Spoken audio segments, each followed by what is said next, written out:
Hi everyone. हम लोग start करने वाले हैं करंट अफेयर, जो कि 28 जून से लेकर के 4 जुलाई तक 2022 तक।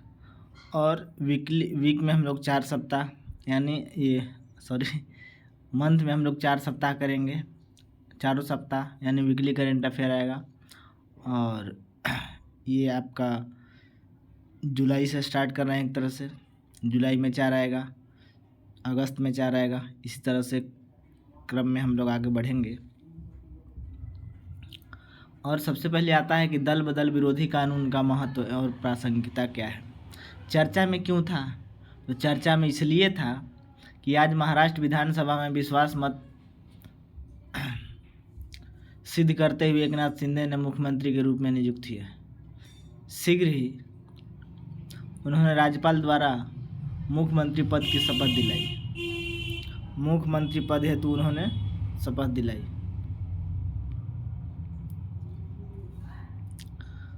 और उल्लेखनीय है, यानी मुख्यमंत्री एकनाथ शिंदे को राज्यपाल वहाँ का शपथ दिलवाएंगे।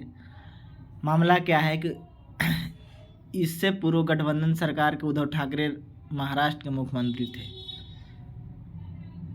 उद्धव ठाकरे महाराष्ट्र के मुख्यमंत्री थे, किंतु उनके कुछ विधायकों के विपक्षी दल से मिलने की कुछ खबरों के बीच उन्होंने सदन में विश्वास मत सिद्ध करने से पूर्व ही त्याग पत्र दे दिया। अब क्या हुआ कि उनको कहा गया कि यदि आप मुख्यमंत्री हैं, आप में बहुमत है, तो आप विश्वास मत सिद्ध कीजिए, यानी आपके पास इतना विधायक हैं, हमें बताइए। तो उनको पता चल गया था कि नहीं मेरे विधायक चले गए हैं। कोई सुने होंगे आप लोग कि राजस्थान रह रहे हैं, कोटा रह रहे हैं, गुजरात रह रहे हैं, आसाम में रह रहे हैं, गुवाहाटी में रह रहे हैं, ठीक है। तो इस प्रकार से उनको लगा कि नहीं ये तो गड़बड़ हो जाएगा। तो इससे पहले वो सोचा कि इससे अच्छा है कि हम त्यागपत्र ही दे देते हैं, तो उन्होंने त्यागपत्र दे दिया। इसके बाद उद्धव ठाकरे ने विधानसभा अध्यक्ष से बागी विधायकों के विरुद्ध दल बदल के आधार पर कार्रवाई करने का आग्रह किया, किंतु राज्यपाल द्वारा पहले सरकार गठन करने की प्राथमिकता दी गई। इसके बाद उद्धव ठाकरे की पूर्व सरकार सुप्रीम कोर्ट गई, यानी उद्धव ठाकरे सुप्रीम कोर्ट गए और बोले कि कोर्ट में राज्यपाल को यथाशीघ्र बागी विधायकों पर कार्रवाई करने की अपील की गई। यानी वो बोले ये बात ऐसा है, राज्यपाल महोदय जी, आप मेरे जो भी बागी विधायक हैं, यानी मेरे छोड़ करके चले गए हैं, वो तो कानून के विरुद्ध है, उनके विरुद्ध हम अपील करेंगे। किंतु सुप्रीम कोर्ट बोले कि अपील ठुकराते हुए निर्धारित समय पर विश्वास मत सिद्ध करने का राज्यपाल के निर्णय के पक्ष में दिया। और सुप्रीम कोर्ट बोला कि ये राज्यपाल जो कह रहे हैं कि पहले मुख्यमंत्री बनाया जाए, तो पहले मुख्यमंत्री बनाया जाना चाहिए। आज विधानसभा में एकनाथ शिंदे द्वारा बहुमत सिद्ध कर दिया गया और इस पूरे मामले में दल बदल कानून एक पुनः चर्चा का विषय रहा।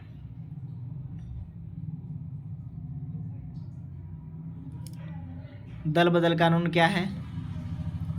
तो दल बदल कानून है 1985 10वीं अनुसूची। दल बदल के आधार पर अयोग्यता कब?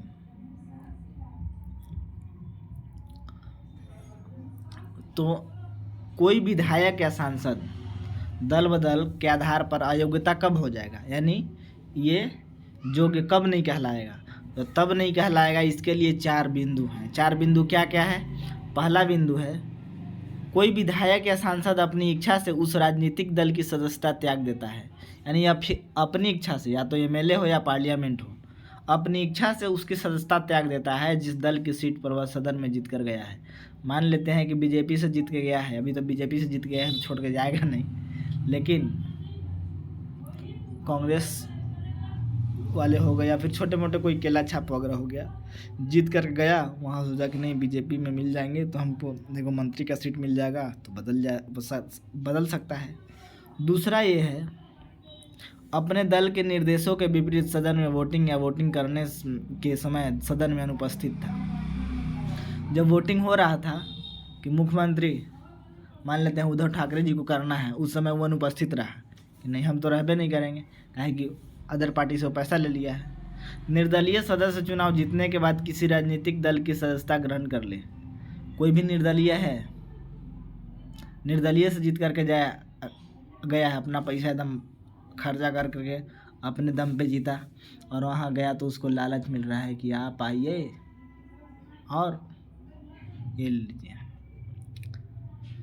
तो मंत्री पद के शपथ मिलेगा तो कोई भी सोचेगा कि अरे भाट भाट, ये तो मिल ही जाएगा। निर्दलीय सदस्य चुनाव जीतने के बाद किसी राजनीतिक दल की सदस्यता ग्रहण कर ले। कोई मनोनीत सदस्य अपने मनोनयन के 6 महीने के बाद किसी राजनीतिक दल की सदस्यता ग्रहण कर लेता है। कोई मनोनीत सदस्य अपने मनोनयन के 6 महीने बाद किसी राजनीतिक दल की सदस्यता ग्रहण कर लेता है। अब आते हैं क्या, तो अब आते हैं 91वां संविधान संशोधन अधिनियम 2003।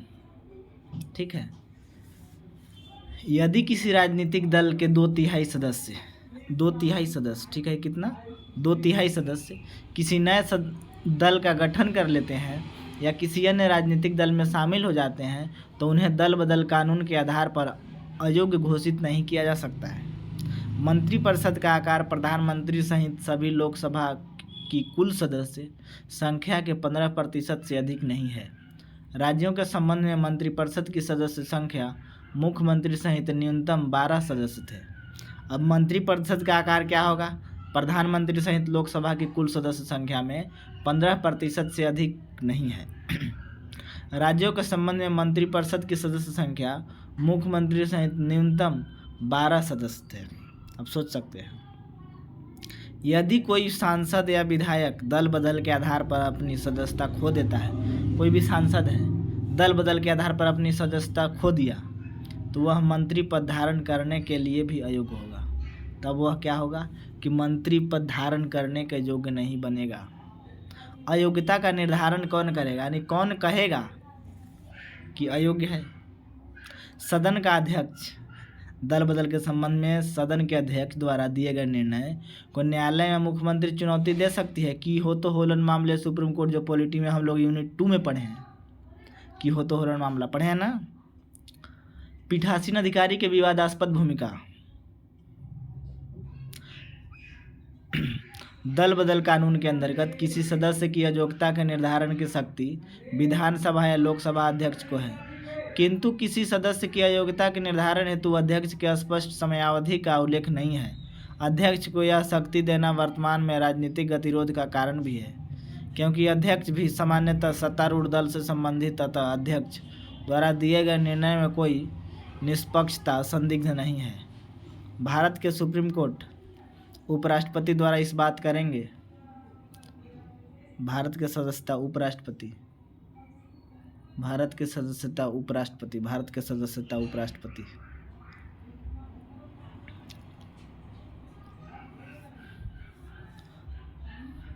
चलिए, अच्छा, इसी के साथ अब हम लोग पढ़ेंगे,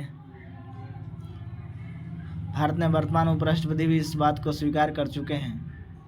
यानी पीठासीन अधिकारी का जो मामला है वहाँ से कल हम लोग पढ़ेंगे, या इसको ख़त्म ही कर लें। दल बदल कानून के अंतर्गत किसी सदस्य की अयोग्यता को निर्धारण की शक्ति विधानसभा या लोकसभा अध्यक्ष को है। यानी दल बदल की शक्ति जो है सही है या गलत है, इसका निर्धारण लोकसभा अध्यक्ष या विधानसभा के अध्यक्ष करेंगे, किंतु सदस्य की अयोग्यता को निर्धारण हेतु लोकसभा अध्यक्ष के लिए समाविष्ट समावधि उल्लेख नहीं है, यानी कोई भी उसका अवधि नहीं है। अध्यक्ष को यह शक्ति देना वर्तमान में राजनीतिक गतिरोध का भी कारण है, क्योंकि अध्यक्ष भी सामान्यतः सत्तारूढ़ दल से संबंधित है, अतः अध्यक्ष दिए गए निर्णय को निष्पक्षता संदिग्ध है। यानी जो अध्यक्ष वही बनता है जो उस पार्टी का है, तो जो जब भी पक्ष लेगा तो उसी पार्टी का लेगा। भारत के वर्तमान उपराष्ट्रपति भी इस बात को स्वीकार कर चुके हैं।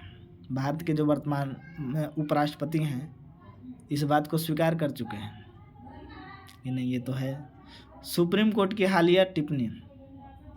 दल बदल कानून के आधार पर सदस्य की अयोग्यता के निर्धारण के लिए एक स्वतंत्र निकाय होना चाहिए, क्योंकि विगत वर्षों के अनुभव द्वारा किसी कानून के संबंध में विधानसभा अथवा लोकसभा अध्यक्ष का निष्पक्ष दृष्टिकोण नहीं रहा है और दलीय राजनीति के आधार पर कानून का दुरुपयोग किया जा सकता है। सुप्रीम कोर्ट का सुझाव क्या था? संसद को इस संबंध में विचार करना चाहिए कि क्या विधानसभा लोकसभा अध्यक्ष को दल बदल के आधार पर सदस्यों की अयोग्यता का निर्धारण करने की शक्ति होनी चाहिए या नहीं। ये टीम एमके लाइव का सुझाव क्या है? तो सुप्रीम कोर्ट या हाई कोर्ट रिटायर्ड जजों की एक स्वतंत्र निकाय गठित किया जाना चाहिए। जजों की एक स्वतंत्र निकाय गठित किया जा सकता है, अथवा सभी राजनीतिक दलों के सांसद के अनुपात में एक संसदीय समिति का गठन किया जा सकता है, जो इस प्रकार के मामलों में पर्याप्त विचार करने के लिए निर्णय ले सके। अब दल बदल कानून के पक्ष में तर्क क्या है? तो भारत की दलीय व्यवस्था के अनुशासन की स्थापित किया। भारत की दलीय व्यवस्था में अनुशासन को स्थापित किया, यानी एक तरह से मजबूती प्रदान, डिसिप्लिन में रखना है सभी विधायकों को। राजनीतिक अवसरवादिता और अनियमितता चुनाव रोकने में महत्वपूर्ण भूमिका, यानी कोई भी उसमें एक होता है ना कि ये पार्टी का है तो ये पार्टी को जिता देंगे, हरा देंगे। भारत की दलीय व्यवस्था में अनुशासन को स्थापित किया। भारत की दलीय व्यवस्था में अनुशासन को स्थापित करना है। राजनीतिक अवसरवादिता एवं अनियमित चुनाव रोकने में महत्वपूर्ण भूमिका। दल बदल कानून के पक्ष में तर्क, विपक्ष में तर्क। पहले था पक्ष में तर्क, अब है विपक्ष में तर्क। विपक्ष में तर्क क्या है? सांसद या विधायक अपने विवेक के बजाय संबंधित राजनीतिक दल के निर्देशानुसार मतदान करने के बाद हैं। अब देखिए, विपक्ष में तर्क यह है कि सांसद या विधायक जो भी है उसको मन कर रहा है लेकिन वहाँ करना है, लेकिन वहाँ कर नहीं सकता है क्योंकि उस पार्टी का है। इसलिए लोकतांत्रिक प्रक्रिया और विचार एवं अभिव्यक्ति की स्वतंत्रता के विरुद्ध निर्दलीय सदस्य को किसी राजनीतिक दल की सदस्यता ग्रहण करने से प्रतिबंधित करना अनुचित है, जबकि मनोनीत सदस्य 6 महीने के भीतर किसी भी राजनीतिक दल की सदस्यता ग्रहण करने हेतु स्वतंत्र है। अमेरिका में जैसे विश्व के परिपक्व लोकतांत्रिक देशों में दल बदल जैसी कोई व्यवस्था नहीं है। सदन के अध्यक्ष में अयोग्य निर्धारण करने की शक्ति अतार्किक है। विश्लेषण क्या है?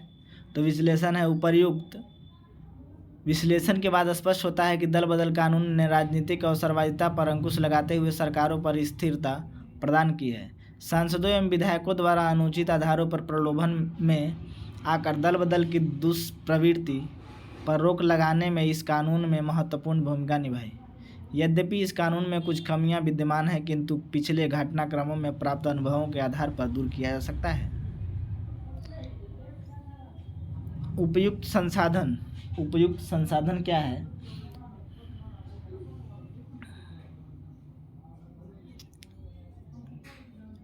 निष्पक्ष एवं प्रभावी बनाया जा सकता है ताकि 10वीं अनुसूची के उपेक्षित लक्ष्यों को प्राप्त किया जा सके।